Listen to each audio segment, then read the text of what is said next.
gravitational pull of the sun and the moon extracted on ocean water. मतलब जो ये tides है ना, ये मतलब किस कारण से होता है, मतलब ग्रेविटेशनल पुल्स ऑफ द सन, मतलब जो सूर्य होता है और जो चांद होता है उनके आपस में गुरुत्वाकर्षण के कारण से जो समुद्र है उसके अंदर ये ज्वार भाटा ये आता है. The effect of the moon is more pronounced because it is closer to the earth. मतलब इसका जो प्रभाव है ना ज्यादा होता है, चांद का प्रभाव इससे ज्यादा होता है, इसलिए कहते हैं जो पृथ्वी का क्लोजर है ना उसके ऊपर ये ज्यादा नजदीक है, पृथ्वी के नजदीक है चांद, इसलिए इसको चांद का प्रभाव उसके ऊपर ज्यादा प्रभावित करता है.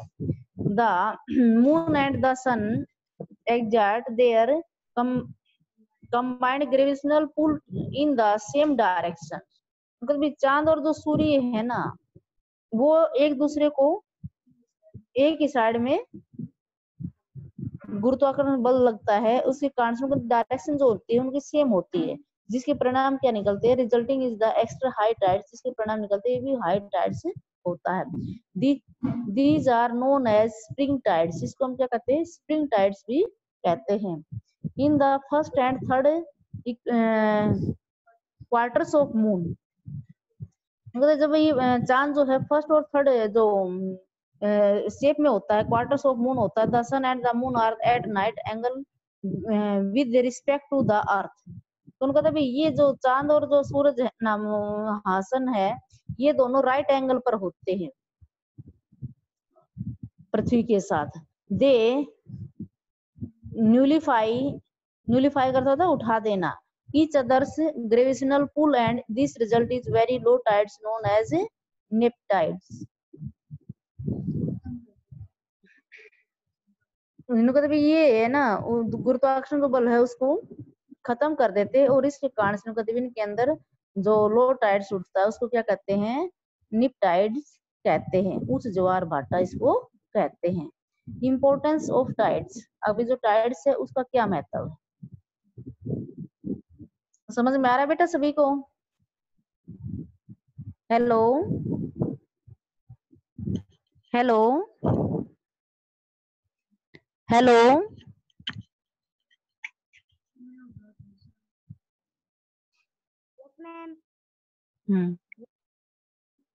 हाँ तो आपने आपको अनम्यूट कर लिया बेटा, बीच में क्वेश्चन पूछते तो आप बता दिया करो. उसके बाद देखिए इम्पोर्टेंस ऑफ टाइड्स क्या है, importance of tides. Tides have great commercial importance especially for fishing and shipping industries. मतलब जो tides जो है ज्वार भाटा मतलब किसके लिए सबसे इम्पोर्टेंस है, अभी जो कॉमर्शियल उसके लिए भी, फिशिंग और शिपिंग इंडस्ट्रीज उनके लिए भी ये महत्वपूर्ण है. Heavy freighters can enter shallow parts ports only at high tides when the water is deepest. कहते कई जहाज है ना वो अंदर समुद्र के अंदर तभी जा सकते हैं जब उच्च ज्वार भाटा होता है. Fishing boat and also object to the rise and fall of tides waves, मतलब ऐसे ही जो फिशिंग बोट होती हैं वो भी कहते इन्हीं के कारण से ज्वार भाटा के कारण से वो चलती हैं. Tide energy which can be harnessed during high tides is no eco-friendly source of energy which never gets exhausted.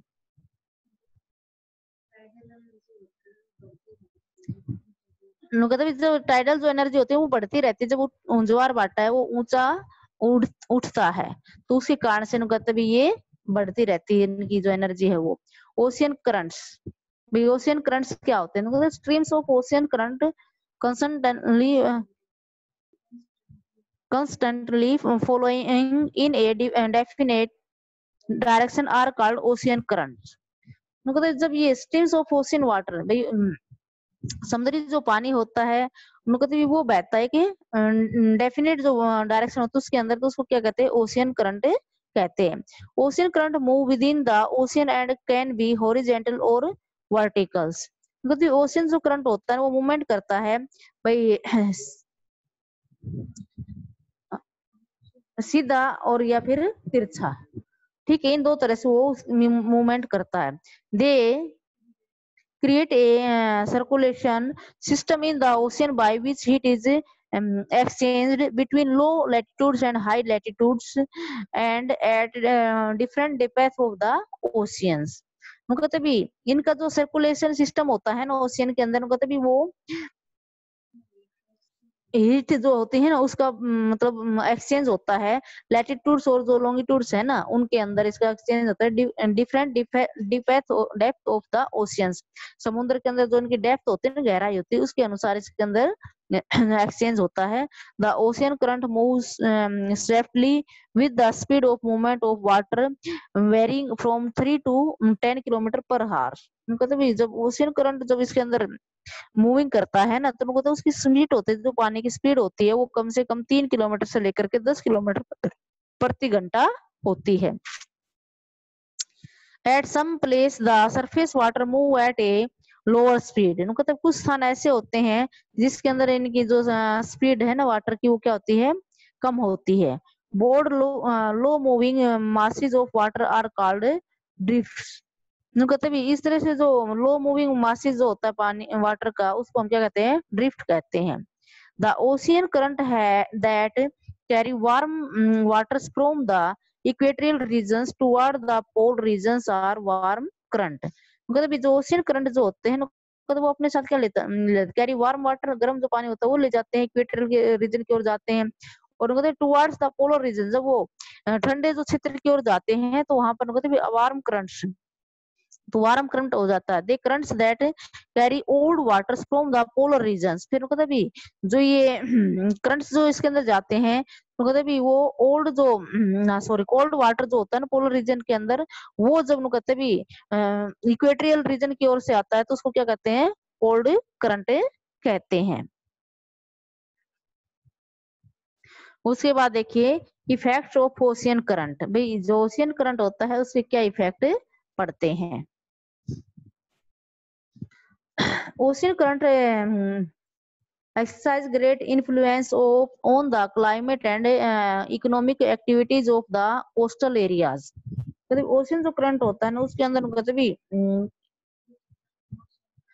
तटीय क्षेत्र का जो होता है ना जलवायु होती है उसकी जो इकोनॉमिक जो एक्टिविटीज होती है कोस्टल एरिया की उनको वो प्रभावित करता है। Some of them are as under, कुछ उसके है ना नीचे दिए गए पॉइंट्स देखिए। पहला जो हमारा पॉइंट है ocean current influence the distribution of temperature over the globe. Ocean जो करंट होते हैं ना कहते भी वो क्या करते हैं, टेम्परेचर डिस्ट्रीब्यूशन होता है ना वो करते हैं पूरे ग्लोब के अंदर। The warm and the cold currents increase और decrease the temperature of the coastal areas. कहते भी जो तटीय क्षेत्र होता है ना उसके अंदर कहते भी टेम्परेचर जो है ना वो घटता बढ़ता रहता है। इसके कारण से जो इसके अंदर वार्म और जो कोल्ड करंट होते हैं उनके कारण से उसके अंदर जो टेम्परेचर है वो इंक्रीज और डिक्रीज होता रहता है। दूसरा जो हमारा पॉइंट है वो देखिए warm currents increase the moisture bearing capacity of winds while cold currents decrease the same desert are mostly found along warm current increase in the moisture bearing capacity of the winds. मतलब warm जो current होते हैं उनके अंदर जो moisture यानी कि नमी जो होती है ना वो काफी बढ़ती चली जाती है हवा के साथ। While cold currents decrease in the same, मतलब ऐसे जो कोल्ड करंट्स होता है ना उसके अंदर कम हो जाती है। Desert are mostly found along the western side of the continents. Desert जो होता है ना उसके अंदर ज्यादातर जो वेस्टर्न साइड है ना कॉन्टिनेंट्स की वहां पर along with the cold currents flow, वहां पर जो ठंडा कोल्ड करंट है वो वहां पर बहता है। ओशियन करंट्स इन्फ्लुएंस नेविगेशन, भी ओशियन जो करंट होते हैं ना उन्हीं के कारण से नेविगेशन होता है, नौका चालन होता है। Ship selling along the current will sail faster and save time and fuel। कहते भी इस जो समुद्री जो जहाजें होती हैं उनकी लहरों के कारण से कहते भी वो फास्ट चलती हैं, जिससे क्या होता है कहते भी इससे टाइम भी बचता है और फ्यूल भी बचता है। तो देखिए कहते बेटा जो जहाजें हैं वो दोनों वही उसी साइड से अपनी ये मूवमेंट कर रहा है, जो ये है वेव्स हैं और उसी साइड जहाज जा रहा है तो वो इजी से चले जाएगा, आसानी से चला जाएगा, टाइम भी कम लगेगा और फ्यूल भी कम लगेगा। अगर मान लीजिए वेव दूसरी साइड है, जहाज को दूसरी साइड जाना है, दोनों अपोजिट साइड के होंगे, तो आप देखते हैं उसमें टाइम भी ज्यादा लगेगा और उसका फ्यूल भी ज्यादा लगेगा। तो कहते भी ये उनको फास्ट मतलब उनका जो टाइम है उसको कम करता है और उसको स्पीड है उसको जल्दी पहुंचाता है, यानी कि टाइम और फ्यूल है उन दोनों को बचाता है। दोनों ही सेम डायरेक्शन में जब ये टर्न करते हैं तो warm currents also help to melt iceberg which are a potential dangers to ship। कहते जब वार्म करंट होते हैं कहते उनकी सहायता से क्या होता है, आइसबर्ग कहते हैं हिमशैल, बर्फ की जो चट्टानें हैं ना कहते वो पिघल जाती हैं और इससे क्या होता है भाई जो शिप्स वगैरह जो होती हैं उनको काफी खतरा होता है। उसके बाद देखिए replay. The water cycle is the continuous flow or movements of water between the earth and the atmosphere। अब हमारा क्वेश्चन बन जाता भी what is water cycle. Hello, what is water cycle? हाँ बोलिए अपने आप को। Hello, yes ma'am. हाँ बोलो वाटर साइकिल क्या होता है बेटा? वाटर साइकिल इज द, हाँ यस, जो पानी movement of water between the movement earth and करता रहता है। एटमॉस्फेयर। यस अटेंडेंस ले लीजिए। आगे देखिए precipitations occurs a variety of forms, hails, rain, snow, sleet, fog, mist and dew. कहते भी जो बूंदी है ना कहते वो किसके कारण से होती है, जैसे अब भाई ओले आते हैं, रेन के रूप में आती है, स्नो के रूप में आती है, मूसलाधार बारिश होती है, धुंध है और कोहरा उसके कारण से आती है, ओस के कारण से। Ocean water is saline due to the presence of a large amount of dissolved salt। Ocean जो वाटर होता है ना उसके अंदर जो है ना अधिक मात्रा में क्या पाया जाता है, नमक पाया जाता है। जैसे आपने पीछे पढ़ा था 1000 ग्राम, ठीक है, उसकी एवरेज हम निकालते हैं तो 31,000 ग्राम जो वाटर होता है समुद्र का उसके अंदर 35 ग्राम क्या होता है, साल्ट होता है। Ocean water is hottest near the equator and decreasing polewards. तो ओशन वाटर जो होता है ना वो इक्वेटर के नजदीक तो क्या होता है, होटर होता है, एंड डिक्रीज पोलवार्ड्स, और जो पोलवार्ड्स यानी कि ध्रुवों की ओर जाते हैं तो वो घटता चला जाता है। The rays of the sun do not fall equally all over the earth। तो सूर्य की जो किरणें हैं ना वो पूरी जो हमारी पृथ्वी उसके ऊपर बराबर नहीं पड़ती, भाई कहीं पर कम पड़ती है, कहीं पर बहुत ज्यादा पड़ती हैं और कहीं पर मध्यम आकार की पड़ती हैं। The top part of the waves is called the crease और while the bottom parts of is called trough। लहरें है ना तो कहते हैं उनका जो ऊपरी पार्ट होता है ऊपर जब उठती है तो उसको हम क्या कहते हैं, क्रिस्ट कहते हैं, और जब नीचे की ओर जाती है तलहटी की ओर जाती है तो उसको हम क्या कहते हैं, गर्त कहते हैं। Most ocean waves are caused by winds। Most ocean waves are caused by winds that blow across the surface of the water। ज्यादातर जो ओशियन वेव्स है ना उनका कारण किसी कारण से होता है, मतलब हवाओं के कारण से होती है, और कहते जो पानी है वो पृथ्वी का जो धरातल उसकी ओर बहता है। The moon and the sun exert their combined gravitational pull in the same direction resulting the extra high tides। कहते भी जो चांद और जो सूर्य जो होते हैं कहते उनके गुरुत्वाकर्षण बल के कारण से कहते सेम डायरेक्शन कारण से है जो ये हाई टाइड्स है वो होता है। Ocean currents move with in the ocean and can be horizontal और वर्टिकल। तो ओशियन जो करंट होता है ना वो मूवमेंट करता है ओशियन के अंदर, कोई सीधा भी करता है और तिरछा भी है वो मूवमेंट करता है। तो देखिए बेटा ये चैप्टर था हमारा कंप्लीट हो गया है, ठीक है। कौन सा चैप्टर था अपना, ये 5th था। अब आपके पास क्वेश्चन आंसर होंगे, आप अपने आप को क्या करोगे, अनम्यूट करो सभी बच्चे, ठीक है। क्वेश्चन पूछेंगे आपसे, आपको उनके आंसर देने हैं। हाँ भाई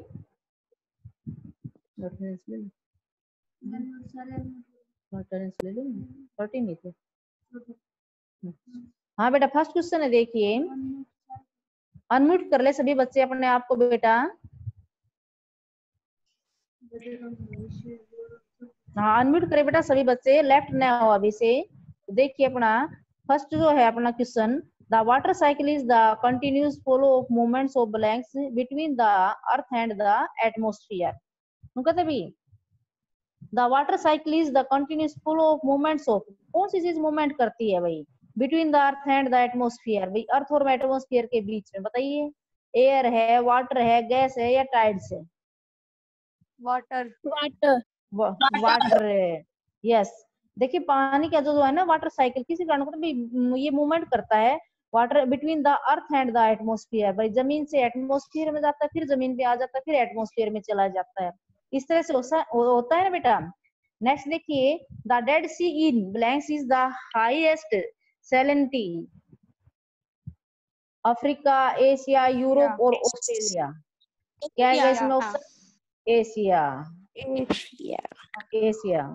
नेक्स्ट देखिए, blanks water is saline due to presence of a large amount of dissolve salt, भी कौन सा जो है ना कहते भी presence of a large amount of dissolve salt, भी कौन सा जो पानी है जिसके अंदर कहते बहुत अधिक मात्रा में नमक जो होता है, उसमें देखिए लेक है, रिवर, ओशियन, ओशियन, ठीक है ना, सी और ओशियन है, उनका दोनों का पानी कैसा होता है, साल्टी होता है, नमकीन होता है, उसके अंदर काफी खारापन होता है। नेक्स्ट क्वेश्चन देखिए बेटा, the blanks distance between the crest and the trough is called the waves height, circular या हॉरिजेंटल या वर्टिकल या none of these? Vertical. Vertical, क्या है इसमें, वर्टिकल। अब देखिए अगला कहते हैं सुनामी इज ए, ठीक है इसमें टी साइलेंट है, tsunami is a blanks word the means harbor waves as the harbors get destroyed whenever there is tsunami. India, Japanese, कौन सी भाषा का वर्ड है ये, जापानीज, ठीक है ना। हाँ अगला देखिए, the ocean current move swiftly with the speed of movement of water varying from 1.5 to 2 km per hour, 3.10 km per hour, 25 to 30 km per hour, 10 to 15 km per hour। अभी पढ़ा था आपका लास्ट में, बोलिए बेटा। मूवमेंट करता है ना जो पानी की स्पीड, हाँ kilometre per hour, yes 3 to 10 kilometre per हावर। अगला देखिए, हाँ वाटर ना सॉरी राइट ट्रू और फॉल्स बताने हैं आपको। पहला क्वेश्चन है अपना, देखिए the presence of water is a unique features of the अर्थ, बताइए बेटा सही है या गलत है? सही है मैम। हाँ सही है, मतलब ये पानी की उपस्थिति हमारे जो पृथ्वी उसको क्या बनाती है, अद्भुत यानी कि अनोखा बनाती है, ठीक है। नेक्स्ट देखिए बेटा, ocean make up 90% of earth surface and the connected with one another, true या फॉल्स? फॉल्स। 97% कवर कर रखा है ओशियंस में, कर रखा है ना। जो पानी के अमाउंट होते हैं वो 97% होते हैं ओशियन के अंदर, और वैसे माने तो हम 71% जो हमारा भाग है वो कवर कर रखा है पानी ने। थर्ड देखिए बेटा, the rays of the sun do not fall equally all over the earth, true. अभी आया था, यस ट्रू है। हाँ क्योंकि सूर्य मतलब जो किरणें हैं वो पूरी पृथ्वी है उसके ऊपर एक इक्वल नहीं पड़ती, यानी कि समान रूप से नहीं पड़ती, कहीं कम पड़ती हैं, कहीं मध्यम वर्ग की पड़ती हैं, कहीं बहुत तेज पड़ती हैं। नेक्स्ट देखिए बेटा, when the water on the surface of oceans rise and fall alternately then are called tides. False. Next देखिए, fishing boat are subject to the rising and fall of tides water. True. True, क्या इसमें, true. अब उसके बाद देखिए, match the following, water cycle, क्या है, water cycle, हाँ continuous flow of water, yes. Second देखिए, oceans, 97% of the Earth's water. हाँ 97% ऑफ द अर्थ वाटर। और Dead Sea in Asia Has a higher salinity. Has a highest salinity. उसके बाद एक fourth है tsunami. Harbor waves. Yes harbour होती है बेटा, बंदरगाह जो होते हैं नजदीक, पोर्ट जो होते हैं उनके पास से जो लहरें आती है दूर दूर तक, ठीक है।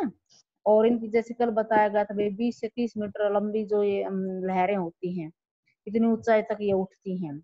उसके बाद देखिए tides. Ultimate rise and Alternate rise and fall in the sea level. Sea level, alternate rise and fall in the sea level. तो समझ में आया बेटा आप सभी को? ये Yes, जो अपना ma'am. चैप्टर 5 था ये अपना कंप्लीट हो गया। चैप्टर 4 तक क्वेश्चन आंसर सब हो गए कंप्लीट बेटा? Hello, Yes, ma'am. हाँ किसी बच्चा कोई रह गया हो बेटा? No, है ma'am. भाई? नहीं तो सिकंदर वाले को रिकॉर्डिंग बंद कर दें तो बात करें। तो अब देखिए आपसे बात करेंगे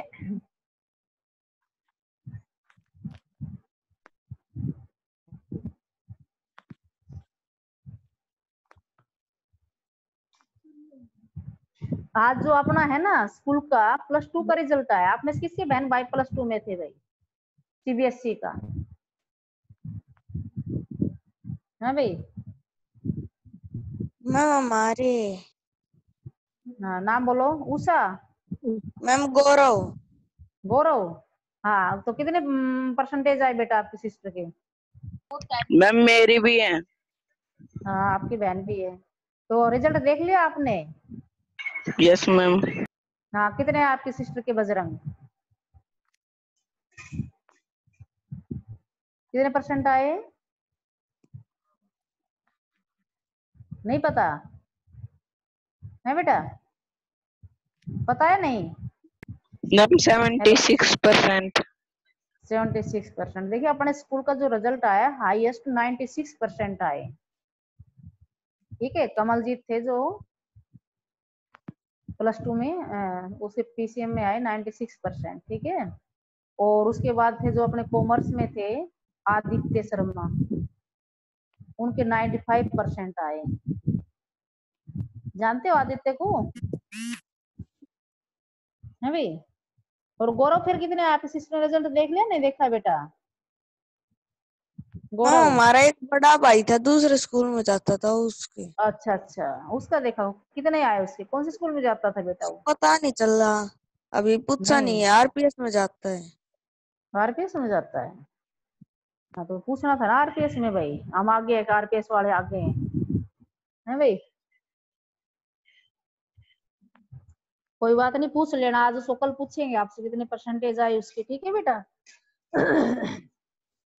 उसके बाद देखिए आपका जो 5th चैप्टर कंप्लीट हो गया है। आज आपका यूनिट टेस्ट है ना, कौन से सब्जेक्ट का है आज आपका? Science. साइंस का। तैयारी आप सभी की अच्छे से? Yes, ma'am. सभी बच्चों की? तो यस किस मैम। टाइम स्टार्ट है आपका टेस्ट? Ma'am 7 बजे। 7 बजे, 7 से 7:30। तो सभी बच्चे हैं ना, कई बच्चे क्या करते हैं, आपको कंप्लीट अपना नाम, ठीक है, रोल नंबर, सेक्शन ये मेंशन करना है ताकि आपकी लिस्ट वगैरह बने तो उसमें पता चल जाए तो भी इसी सेक्शन से ये बच्चे इन्होंने टेस्ट दिया, इन बच्चों ने नहीं दिया है, ठीक है बेटा। और आप रेगुलर क्लासेस लिया करो। अभी देखिए 14-15 बच्चे थे, अभी 11 बच्चे रह गए, 4-5 बच्चे लेफ्ट कर गए हैं। तो सभी सब्जेक्ट बेटा आप है ना क्लास कंटिन्यू लिया करो। आज वो नहीं आई इसके अंदर स्वाति, स्वाति ने आज ऑनलाइन क्लासेस नहीं ली, उसके पास कॉल करते हैं अभी। और भविष्य वो आई नैन्सी, नैन्सी ज्वाइन किया आपके साथ तक नहीं किया? भविष्य, भविष्य सुनाई दे रहा है बेटा? नहीं किया? वहाँ यहाँ हुई है कि मामा के वहां गई हुई है? मैम यही नहीं है? उसको बोला गया था, उसको फिर बोलना दोबारा से, ठीक है ना। करवा देंगे रिकॉर्डिंग नंबर, वीडियो करना है।